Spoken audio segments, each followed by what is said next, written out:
Halo semuanya. Assalamualaikum warahmatullahi wabarakatuh. Saya Anissa Rizky Nabila Putri dengan NIM 25107200030.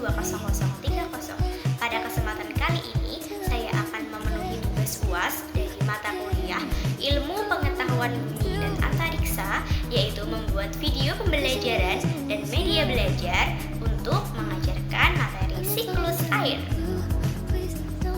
Jadi, pada video pembelajaran kali ini, saya menggunakan media belajar yaitu media roda putar untuk mengajarkan siklus air. Jadi, ini media roda putarnya. Nah, terkait dengan siklus air itu, teman-teman pernah berpikir nggak kalau air itu kenapa sih tidak bisa habis? Kenapa ya air itu tidak pernah habis? Padahal kita setiap hari itu hampir selalu menggunakannya untuk mandi, untuk mencuci, untuk memasak, dan lain-lain sebagainya. Tapi air itu tidak pernah habis ya. Kenapa? Ya, karena air itu adalah sumber daya alam yang dapat diperbarui. Nah, karena air itu mengalami yang namanya siklus air. Nah, jadi sebenarnya apa sih siklus air tersebut? Jadi, siklus air adalah di mana air itu mengalami perputaran yang tidak dapat berhenti. Perputaran dari atmosfer menuju bumi dan kembali lagi ke atmosfer yang melalui 4 tahapan.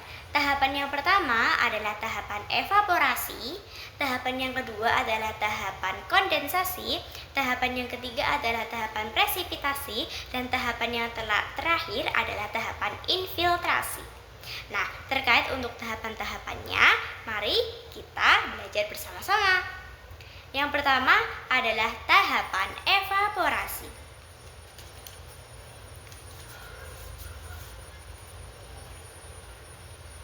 Tahapan evaporasi adalah tahapan di mana proses air laut, air danau, air sungai itu mengalami penguapan. Dan penguapan ini itu dibantu oleh sinar matahari. Jadi air yang dari tanah atau yang dari daratan itu akan menguap yang dibantu oleh sinar matahari.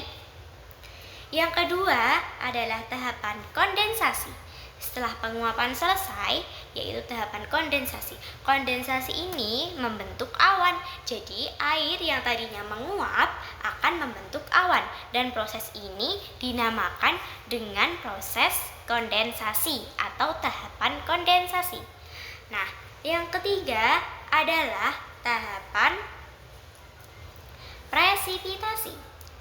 Tahapan presipitasi adalah tahapan air yang tadinya menjadi awan atau menguap menjadi awan akan mengalami presipitasi.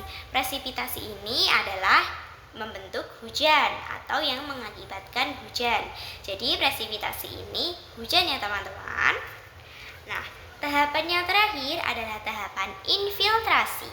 Tahapan infiltrasi ini, air yang tadi turun lagi ke bumi atau ya, hujan tadi akan kembali lagi ke tanah. Nah, kembali lagi ke tanah ini disebut dengan infiltrasi. Jadi seperti itu ya. Jadi perputarannya itu tidak akan pernah berhenti dan akan terjadi secara terus-menerus. Nah, dari tadi yang infiltrasi itu atau tahapan terakhir itu dia akan mengalami penguapan lagi. Nah, setelah penguapan dia akan mengalami yang namanya proses pembentukan awan atau kondensasi. Nah, setelah mengalami proses pembentukan awan, dia akan menurunkan partikel-partikel air atau yang disebut dengan hujan. Nah, yang terakhir lagi adalah tahapan infiltrasi. Jadi, siklus air sudah jelas ya. Siklus air itu adalah di mana air itu mengalami perputaran yang tidak akan pernah berhenti dan mengalami 4 tahapan tadi yang sudah kita pelajari. Nah, agar teman-teman semua itu mudah ingat untuk tahapan-tahapan dari siklus air, saya ada lagu nih agar belajar kita terasa kreatif dan juga tidak membosankan.